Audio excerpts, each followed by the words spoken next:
மூளையில்தான், எங்கோ ஒரு மூலையில்தான் மூளையில்தான் இருக்கிறது என்று நீங்கள் நினைத்து கொண்டு தேடி பாருங்கள்.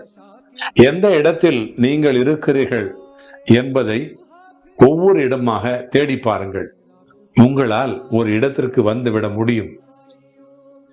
எப்படி நான் அந்த மூலாதாரம், சுவாதிஷ்டானம், மணிபூரகம், அநாதகம், விசுப்தி, ஆக்ஞா, சகஸ்ராரம் என்று சொல்லி அந்த ஹீலிங் முறையில செய்து கொண்டிருக்கும் பொழுது அந்த இடத்திலே நம்முடைய கவனத்தை வைத்து நம்முடைய உணர்வுகளை வைத்தோமானால் அதற்கு ஒரு சக்தி பிறக்கிறது, ஒரு அதிர்வலை கிடைக்கிறது. அதுபோல தேடி பாருங்கள், ஒரு இடத்திற்கு நீங்கள் வந்துவிட முடியும். மற்றவர்கள் சொல்வதை விட உங்கள் இருப்பிடத்தை நீங்களே கண்டுபிடிக்க முடியும். அப்பொழுது ஒரு இடம் ஒன்று தெரியும். அந்த இடத்திலேயே மையம் கொண்டிருங்கள். அப்பொழுது உங்களுடைய உடம்பினுடைய அந்த ஞாபகமே நகர்ந்தாலும் நகர்ந்துவிடும்.